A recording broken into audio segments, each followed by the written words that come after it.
A Constituição de 1988, a Constituição Cidadã, foi um marco na história contemporânea do Brasil. Escrita por mulheres e homens eleitos pelo povo brasileiro, a nova Carta virou a página do período autoritário do regime militar. Nossa Constituição completa, neste 5 de outubro de 2022, 34 anos desde a sua promulgação em 1988. Podemos celebrá-la sob vários prismas, com destaque para a relevância do compromisso com as conquistas democráticas na construção de uma sociedade livre, justa e solidária. Dentre as inúmeras facetas da nossa recente história constitucional, merece realce o processo participativo e plural que, dando ensejo à obra constituinte e como prenúncio ao viçareiro de uma nova era de liberdades e justiça social, hoje se fortalece no exercício diário da cidadania e da democracia.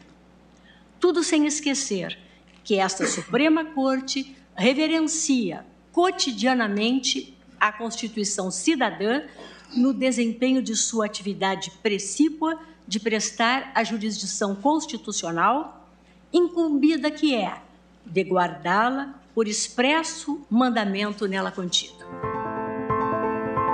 Na transição da ditadura militar à nova república em 1985, a economia brasileira encontrava-se em frangalhos. Acabar com a combinação perversa de uma recessão, com a inflação na casa de 235% ao ano, foi o grande desafio do governo de José Sarney, o primeiro presidente do país redemocratizado.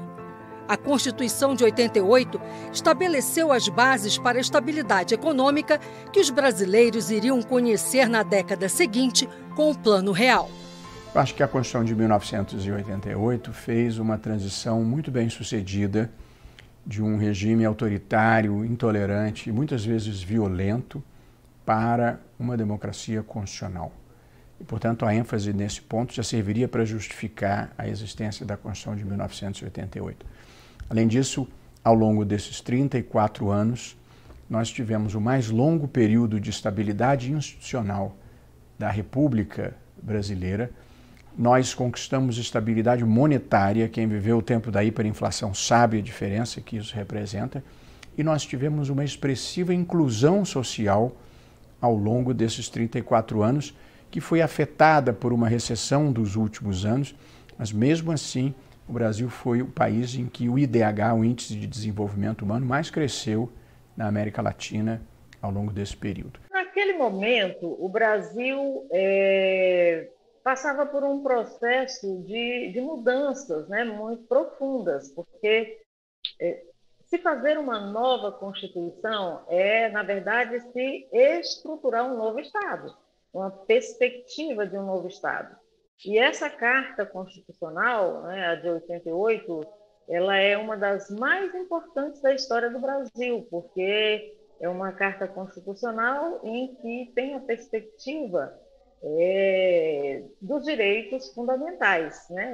Ela trabalhou na perspectiva da solidariedade, de um Estado solidário, de uma sociedade solidária. Tanto é que se você pega lá o SUS, se você pega lá o sistema do INSS, né, o Instituto Nacional de Seguridade Social, ele tem a base, a solidariedade social. Então, havia todo um processo que já vinha de antes, de muita luta por direitos, e luta no campo não só político, mas ideológico, contra um Estado ditatorial que a gente tinha, que era o Estado resultado da ditadura militar. E para apagar os resquícios do período de exceção, o Brasil democratizado precisava substituir a Carta Constitucional de 1967, elaborada para legitimar o autoritarismo do regime militar implantado nos anos de 1960. Uma das principais marcas foram as emendas para a expedição de atos institucionais, O mais conhecido deles, o AI-5, que concedeu ao governo poderes absolutos para restringir a liberdade aos cidadãos. A nossa Constituição é uma das mais avançadas do mundo, sobretudo no que diz respeito ao capítulo relativo aos direitos e garantias fundamentais. Nós tiramos das constituições mais avançadas do mundo, aquelas que surgiram depois da Segunda Guerra Mundial, o que havia de melhor nesse sentido. Nós nos inspiramos na Constituição alemã, que tem como fundamento a dignidade da pessoa humana, na Constituição italiana, na espanhola, na portuguesa. São constituições que surgiram depois de regimes autoritários. Então, além de termos uma Constituição bastante avançada no que tange aos direitos e garantias fundamentais, nós também temos no texto da nossa Carta Magna mecanismos que garantem a governabilidade. Em 34 anos, a Constituição brasileira deixou e deixa inúmeros legados. Além de ter pavimentado um conjunto de caminhos em matéria de direitos fundamentais, de sua efetividade, a Constituição também traduziu algo que eu reputo a maior contribuição que se pode aurir dessas 3 décadas.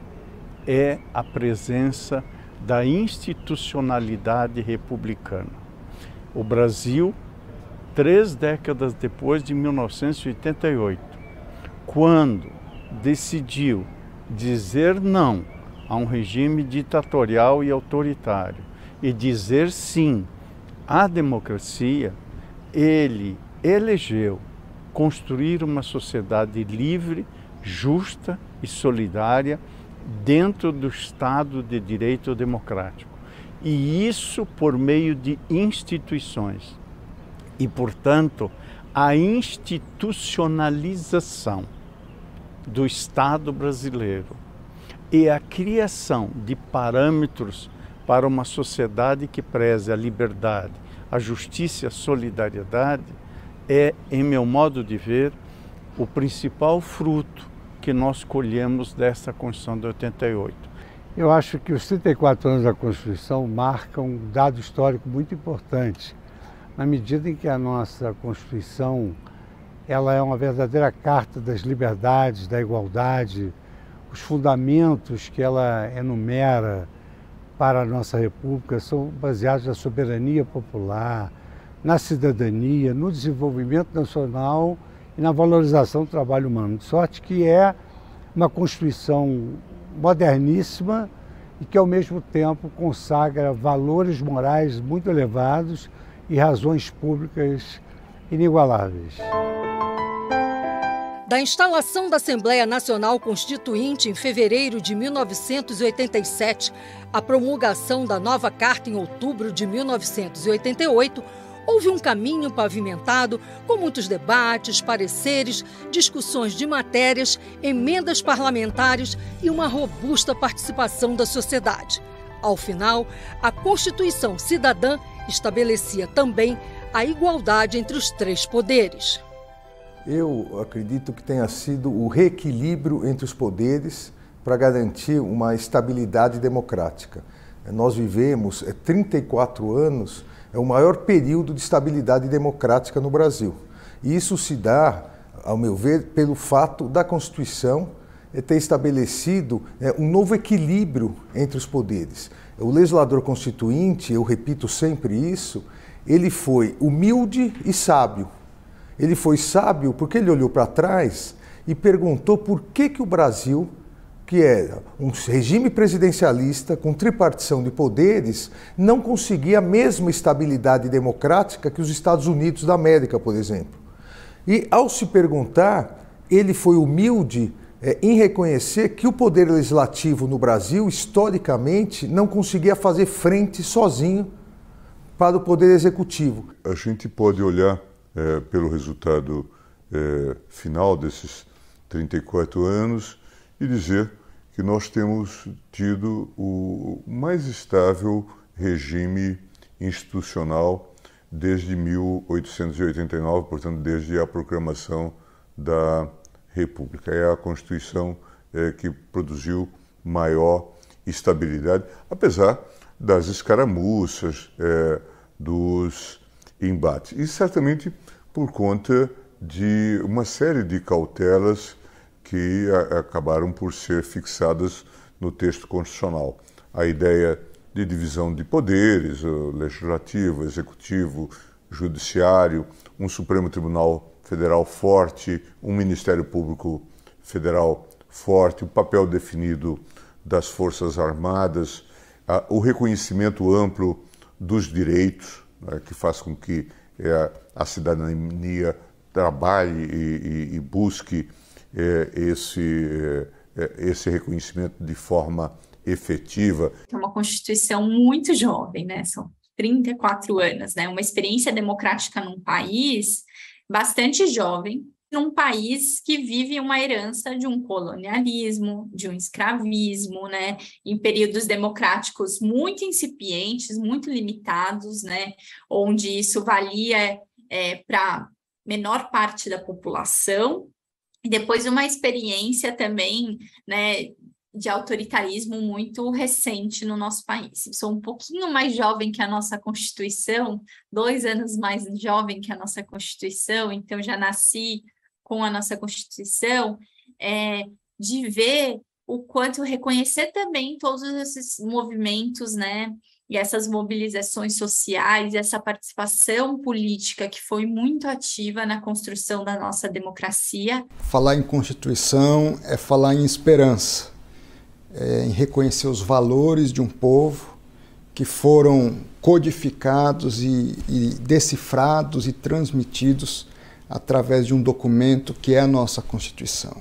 Ela representa a significação dos valores essenciais de um povo, como a justiça, a liberdade, a igualdade, o bem-estar, a paz, a fraternidade e solidariedade.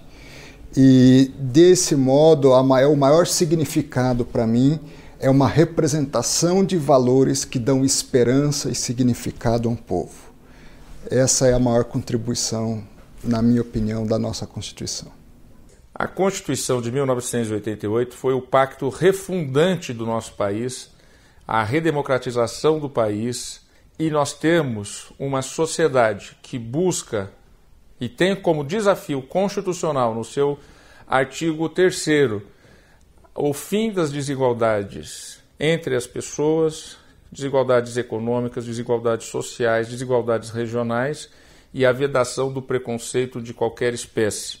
Então ali nós temos no artigo 3º o que eu falo dos princípios e dos objetivos da República Federativa do Brasil numa sociedade plural, justa e democrática. A Constituição Federal de 1988 rege a partir do eixo axiológico da dignidade humana, da liberdade, da igualdade, o mais longo período de estabilidade institucional da história republicana do Brasil. Nossa lei maior consagra como princípios fundantes do Estado Democrático de Direito instituído verdadeira Carta de Direitos, a ser observada indistintamente pelos poderes públicos e pelos particulares, sendo-lhes rendido e apropriado o título de Constituição Cidadã.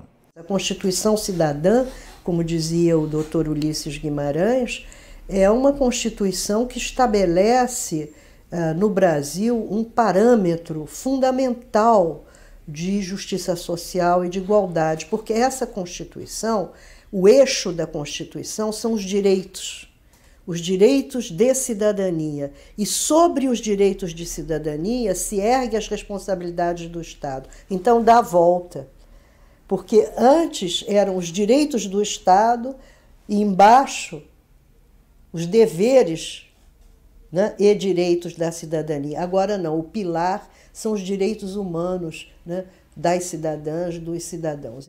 A principal contribuição da Constituição foi ter posto o cidadão brasileiro no centro do direito e do direito constitucional.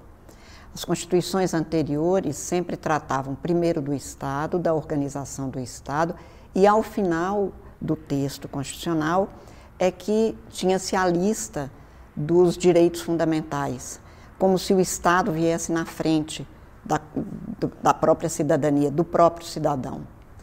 Essa Constituição mudou no que a gente chama de topografia das normas constitucionais, ou seja, ela trata primeiro do ser humano, a soberania democrática do povo, o poder é do povo, isso está no artigo 1º, inciso 1, ao Tratado de Soberania Popular, a cidadania como princípio fundamental da democracia e a dignidade humana. O Estado existe para o ser humano. O direito existe, é criado para o ser humano ter melhores possibilidades de viver com o outro de maneira pacífica e, portanto, ter mais chances de se fazer feliz. As mulheres foram voz e ação na nova Carta Constitucional, mesmo sendo apenas 26 representantes.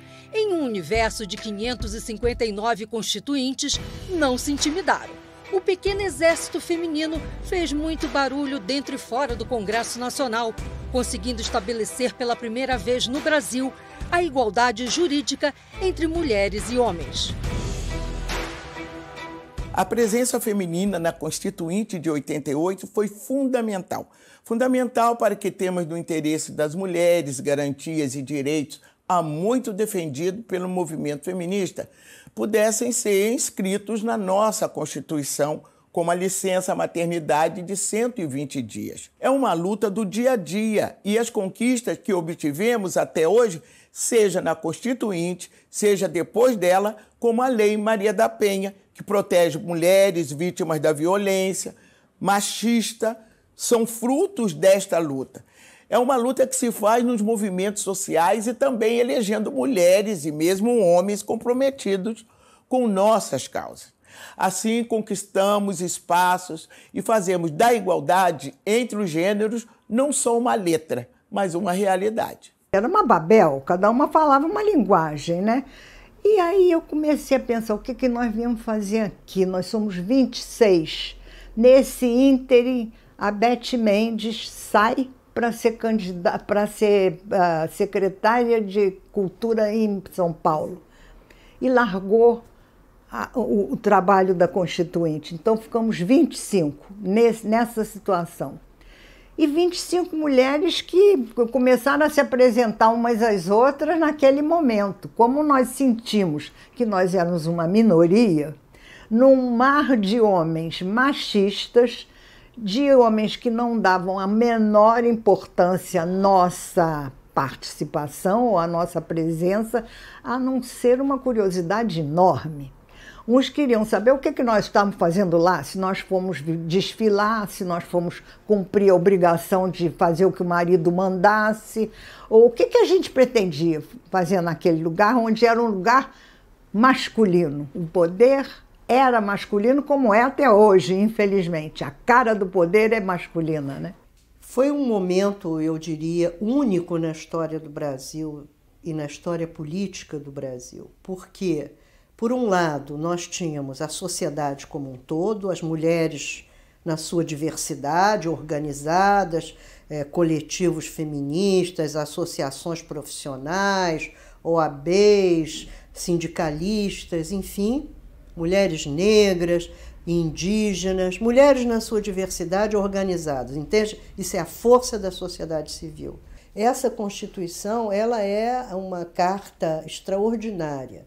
E o fantástico, assim, em termos de oportunidade histórica para todas nós mulheres que estivemos envolvidas nesse processo, foi saber que a gente construiu história, a gente escreveu partes, né, dessa Constituição. Essa Constituição, ao cuidar da centralidade do ser humano na sua pluralidade, estabeleceu também pela primeira vez que homens e mulheres são iguais em direitos e obrigações nos termos da Constituição.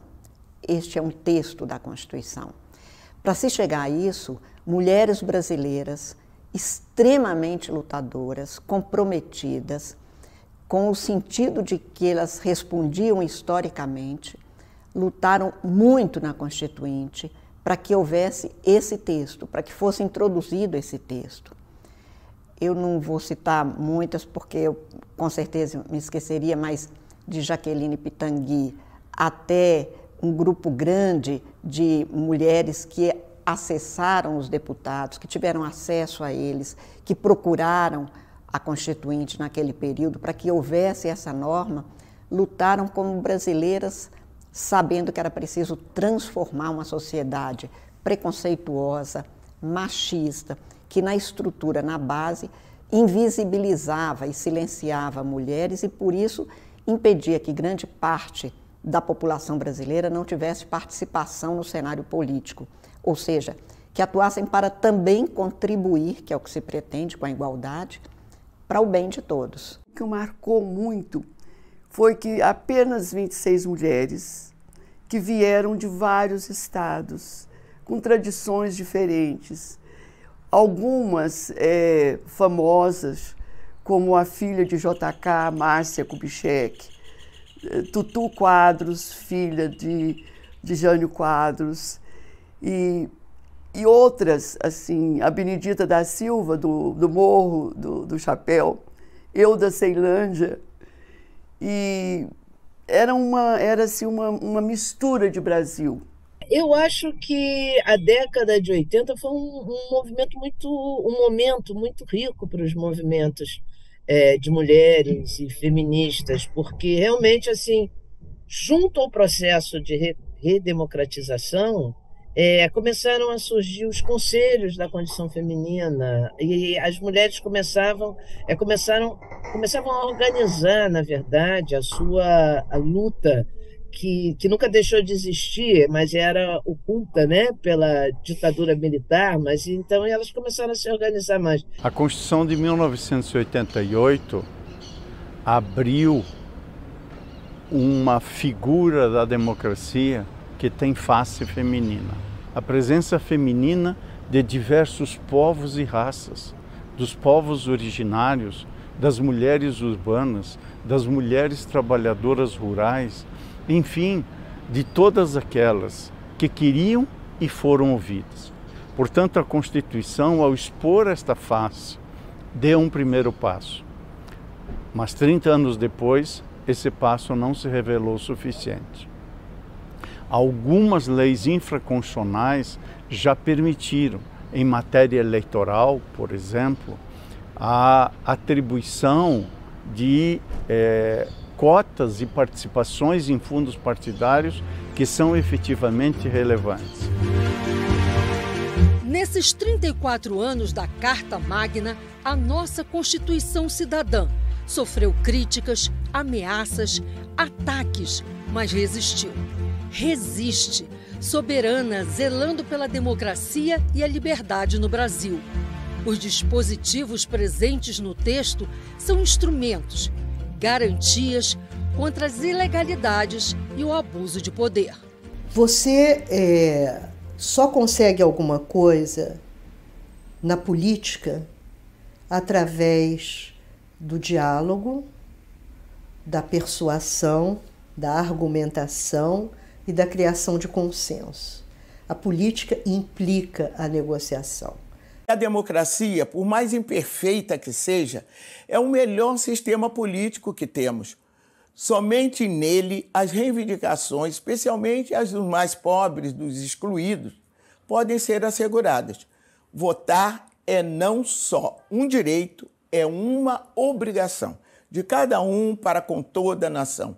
E, em especial para os mais jovens, é a melhor forma de assegurar um futuro digno e justo. Viver num país cada vez mais antirracista, cada vez mais antimachista, cada vez mais justo e igualitário nos direitos políticos e econômicos, onde a diferença, seja ela qual for, seja respeitada e a pluralidade faça parte do nosso modo de viver e da nossa Constituição. Nós devemos valorizar a Constituição, nós devemos, de fato, continuar a aperfeiçoá-la, seja na interpretação, seja nas eventuais emendas constitucionais que se venham a fazer, e muito tem sido feito ao longo desses anos.